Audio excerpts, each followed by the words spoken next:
Bonjour à toutes et bonjour à tous et bienvenue sur la chaîne My Senior Company. Aujourd'hui, je vous propose d'ouvrir une nouvelle rubrique sur le thème de l'acquisition d'un bien immobilier. Alors j'espère qu'il y aura d'autres reportages, on en fera très probablement, mais ça dépendra de vous. Si cette thématique vous plaît, vous convient, à ce moment-là, on envisagera donc d'approfondir un peu plus la question.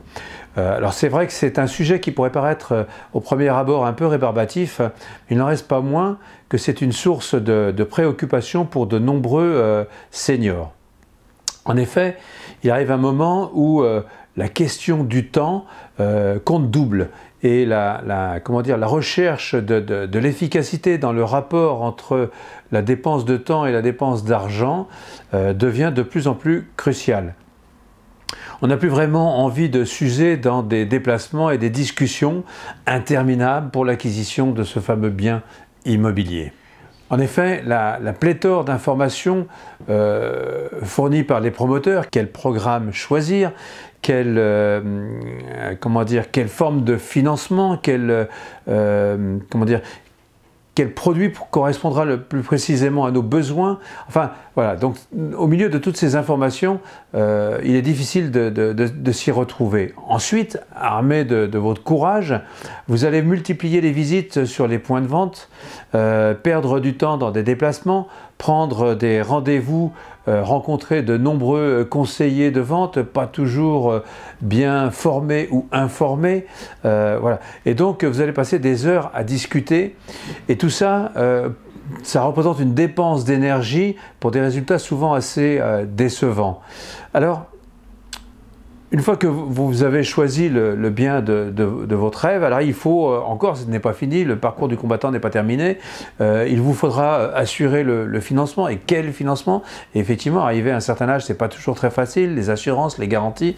Ensuite, il va falloir signer le contrat, rencontrer le notaire, déterminer le jour de la livraison et arriver le fameux jour de la livraison et de la remise des clés, il va falloir vérifier soigneusement la conformité et la qualité du produit que vous avez acheté. Alors ça veut dire vérifier les huisseries, les fenêtres, l'arrivée d'eau, l'installation électrique, la communication, les lignes téléphoniques et autres, la fibre optique peut-être, la porte du garage par exemple, l'accès à la porte du garage.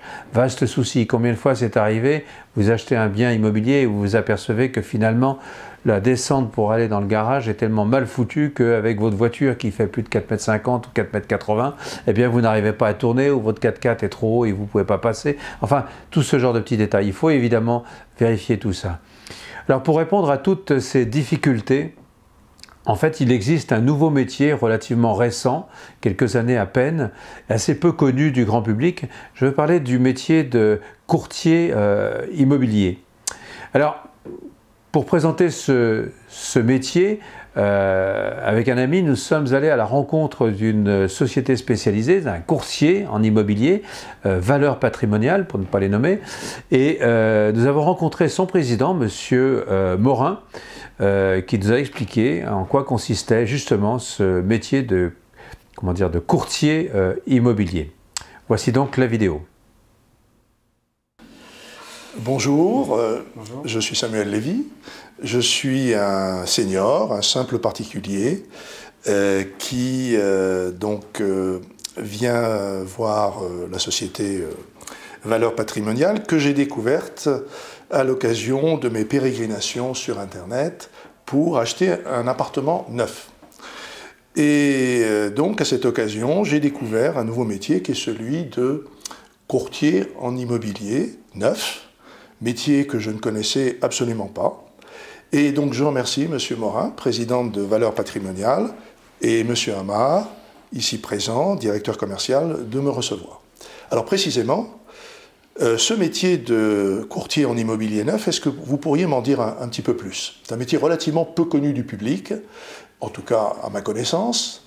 Qu'est-ce que vous pourriez nous dire à ce sujet? Alors en effet, il est peu connu du public par rapport à une agence immobilière traditionnelle, puisque contrairement à une agence immobilière, nous n'avons pas pignon sur rue, nous ne sommes pas en rez-de-chaussée et vitrine, donc nous sommes moins visibles. Pour autant, nous sommes très présents sur le marché. Les courtiers tels que vous les citez existent environ depuis une quinzaine d'années. C'est depuis cette période que les promoteurs ont commencé à élargir leur réseau de commercialisation, en plus de la propre structure commerciale qu'ils avaient, afin de pouvoir toucher une clientèle plus large, tout particulièrement à la recherche de plus de conseils, de plus de suivi et plus d'accompagnement pour réaliser leur projet immobilier, bien sûr orienté sur le neuf.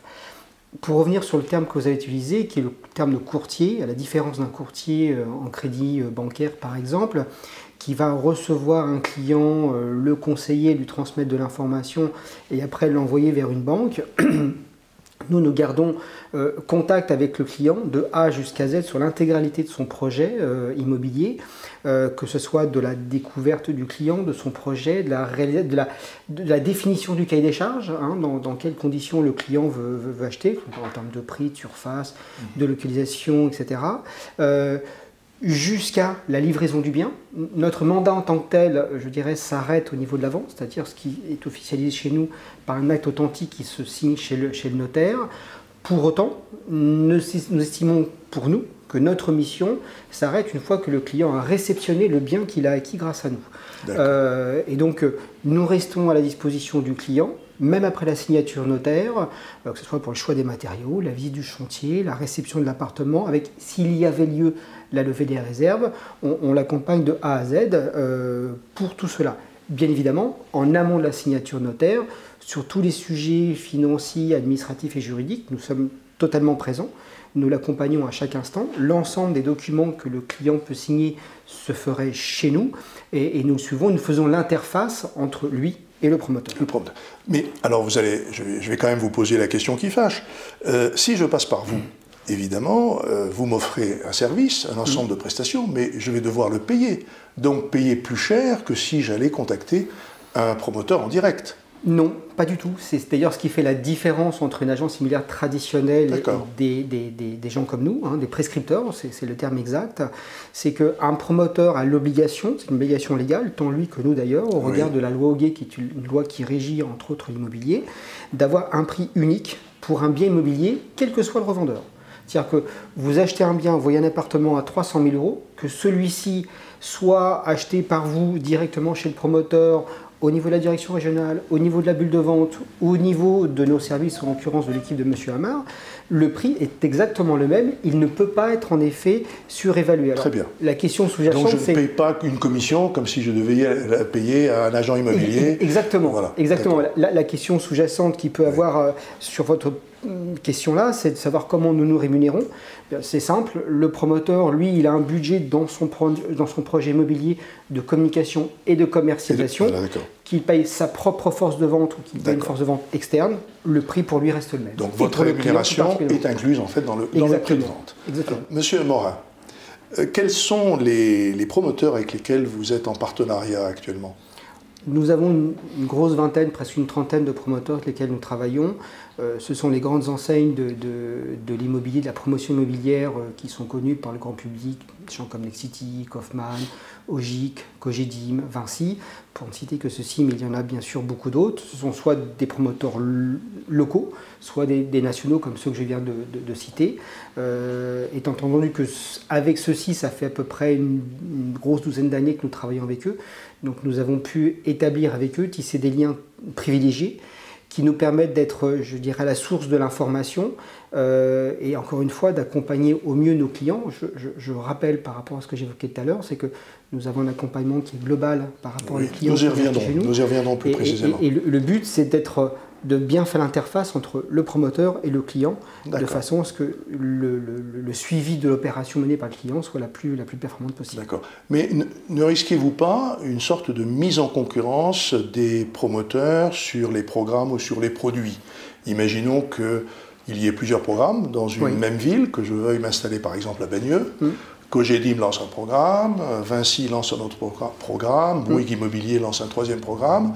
Et comment arrivez-vous à trouver un équilibre sur l'ensemble des programmes et des produits que vous proposez à vos clients sans favoriser un ou plusieurs promoteurs ? C'est très simple, nous avons un seul unique client, c'est la personne qui est en face de nous. Le promoteur est un partenaire, ce n'est pas un client.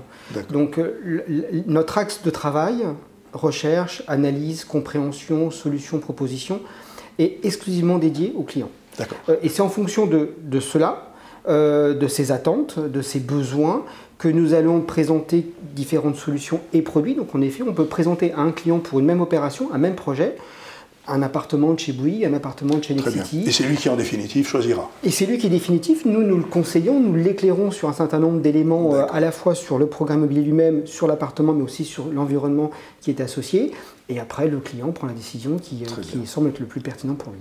Alors, revenons un peu sur la plus-value que vous apportez à vos clients, et en particulier sur la notion d'accompagnement que je voudrais voir un petit peu précisée. Moi, je suis aujourd'hui un particulier qui est à la recherche d'un appartement dans le neuf.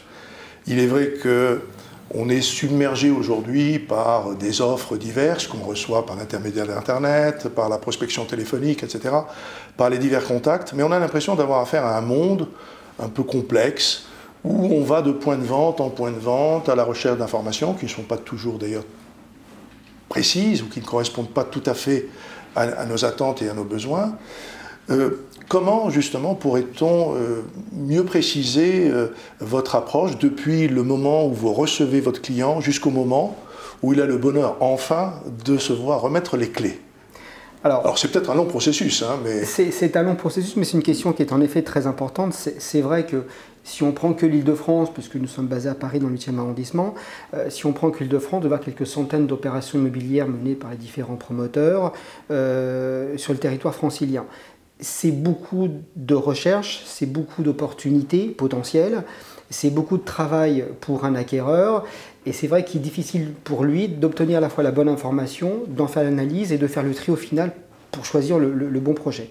C'est tout le sens de notre démarche. La première chose que nous faisons au-delà d'un entretien téléphonique avec un prospect, c'est de l'accueillir chez nous. On l'accueille chez nous et on écoute et on le questionne sur son projet, sur ce qu'il veut, sur ce qu'il ne souhaite pas également. Les gens pensent souvent à dire ce qu'ils veulent, mais oublient parfois de dire ce qu'ils ne veulent pas, qui est tout aussi important.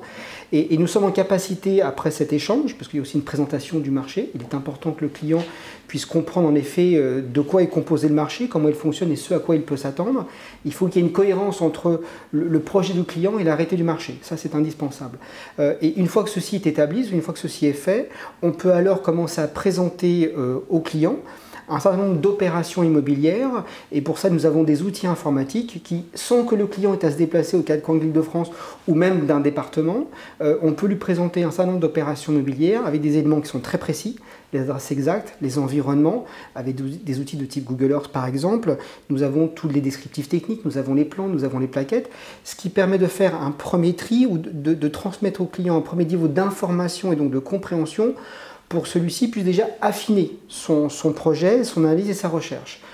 Ensuite, bien évidemment, il faut aller sur le terrain. Il faut que le client, avec notre participation, notre présence, qu'on aille ensemble sur le terrain de façon à ce que le client comprenne dans quel environnement il pourrait habiter demain. Il ne faut quand même pas oublier qu'il y a dans l'immobilier neuf, l'immobilier en VFA, oui, en vente en état futur d'achèvement, et l'immobilier neuf déjà construit, sur lequel il reste parfois quelques appartements disponibles. C'est très rare. C'est très rare. C'est très rare puisque la dynamique, surtout sur un marché comme l'Île-de-France, qui est quand même très dynamique, le marché est suffisamment important pour que les promoteurs puissent vendre assez en amont leurs opérations immobilières, ce qui fait qu'il est rare, je ne dis pas que ça n'arrive jamais, mais il est assez rare que un client puisse avoir un appartement qui est livré ou dans une livraison, somme toute, assez rapide. D'accord. Voilà. Alors il y a aussi une autre question que je me posais, c'est toujours la question du timing par rapport au projet immobilier. J'ai l'impression, moi l'avoir vécu moi-même, qu'on arrive souvent trop tôt, c'est-à-dire qu'on n'a pas beaucoup d'informations précises sur les prix. Je vais vous donner un exemple. On lance un programme et on dit toujours à partir de.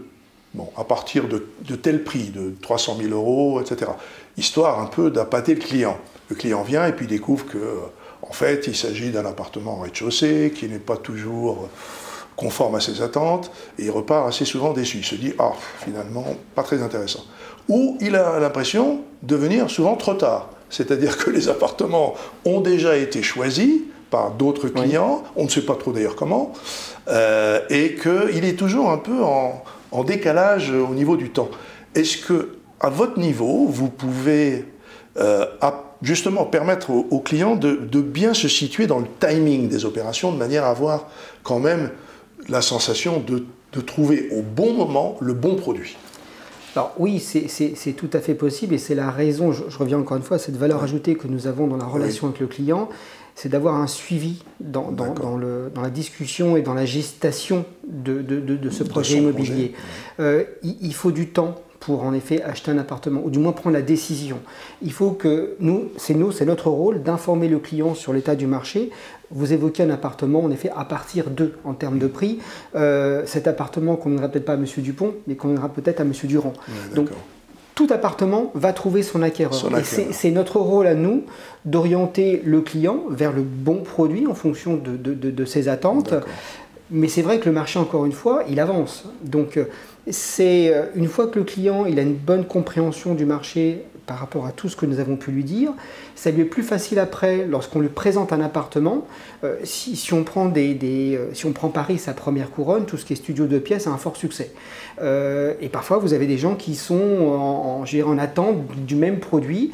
Et donc, c'est à nous de les préparer en amont, de façon à ce que leur projet soit bien mûr, pour que le jour où ils voient passer un appartement, enfin qu'on leur présente un appartement qui est conforme à leurs attentes, ils puissent prendre une décision dans des délais raisonnables, ni trop longs ni trop courts, de façon à pouvoir bénéficier de cet appartement.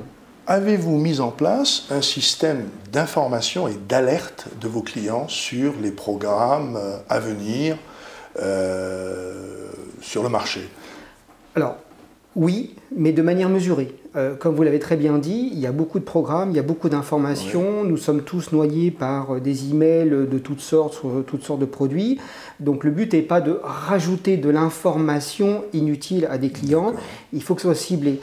Nous, non pas qu'on ne fait pas des emails d'information à des clients, mais de manière plus ciblée, mais surtout, on va essayer de joindre les personnes en direct. C'est-à-dire que grâce à l'analyse qu'on a fait de votre projet, par exemple, on va être capable, au regard des remontées qui nous ont faites du terrain, sur les différents programmes immobiliers qui viennent d'arriver, ou sur des retours de l'eau, ça peut arriver, de vous contacter de manière beaucoup plus ciblée, pour vous dire, voilà, vous avez fait une demande, par exemple, un 3 pièces à 350 000 euros dans tel secteur géographique, nous avons là un programme immobilier qui sort, nous avons un retour de l'eau, et du coup notre démarche par rapport à vous, elle est beaucoup plus ciblée, elle est beaucoup plus mesurée, ce qui va vous éviter, vous, de perdre du temps. Parce que le maître mot, me semble-t-il, en matière d'immobilier neuf, c'est la réactivité. Il ne faut pas venir trop tôt, il ne faut pas venir trop tard, et il faut saisir l'opportunité quand elle se présente. Donc je pense qu'effectivement, à votre niveau, vous avez cette capacité à mettre en relation directement le besoin du client et le produit, de manière à ce qu'il saisisse les opportunités qui puissent se présenter. Tout à fait, parce qu'il ne faut pas oublier que nous, l'immobilier, c'est notre quotidien. Donc ça nous semble simple, facile. Il ne faut jamais oublier que pour la personne qui est en face de nous, c'est pour beaucoup d'entre eux une première acquisition, et que quand on met plusieurs centaines de milliers d'euros dans un bien immobilier, c'est une démarche forte, c'est très engageant au niveau financier, mais aussi au niveau bien souvent familial. Donc c'est à nous d'intégrer ces éléments-là pour accompagner le mieux nos clients dans les meilleures conditions, que ce soit des primo-accédants ou des personnes beaucoup plus avancées dans l'âge, quel que soit leur projet. Je me positionne, moi évidemment, en tant que particulier, acheteur, acquéreur, et vous savez que tous les acquéreurs aiment bien avoir un prix, comme on dit, avoir une possibilité de négocier un peu le prix. Est-ce que Valeurs Patrimoniales a la possibilité d'offrir quelques avantages tarifaires à ses clients, ou restez-vous sur la base du prix indiqué? Ça, c'est la question piège. Je vous remercie de me l'avoir posée. Non, je suis là pour ça. Ce qu'il faut, c'est le juste prix. Le juste prix ne se définit pas seulement par nous, mais aussi avec le promoteur et avec le client. Le premier élément, il y a la négociation. Pour la négociation, bon, je ne suis pas spécialement fan de ça. Après, il y a la vraie négociation qui est pertinente parce que, et ça nous arrive d'avoir des clients qui sont limités en termes de budget et qui regardent le cahier des charges, il faut un petit ajustement entre le prix et le bien qui est proposé. Dans ce cas-là, il y a naturellement un travail à 3 voire 4, c'est-à-dire le promoteur, le client lui-même bien évidemment, qu'on ajuste bien en effet sa capacité de financement, la banque et nous pour voir en effet ce qui peut être fait. C'est un travail collégial il n'y a pas une réponse unique en disant non, avec nous vous aurez tant de pourcents moins. Non, c'est pas vrai. C'est au cas par cas. C'est vraiment au cas par cas. Et encore une fois, c'est pas une fin en soi. Nous sommes capables par contre de dire à un client, au regard de votre capacité financière, qu'on étudie avec la personne, attention, nous ne sommes pas banquiers, nous ne sommes pas courtiers bancaires non plus, à chacun son métier, mais malgré tout, on a capacité à avoir une certaine analyse de la chose, qui est bien, voilà, vous êtes un petit peu trop haut ou un petit peu trop bas. C'est-à-dire que vous avez un petit peu plus de largesse que prévu en termes de budget, ou à l'inverse, c'est un petit peu juste. Alors soit c'est un petit peu juste et c'est jouable en discutant avec le promoteur éventuellement, mais c'est à la marge.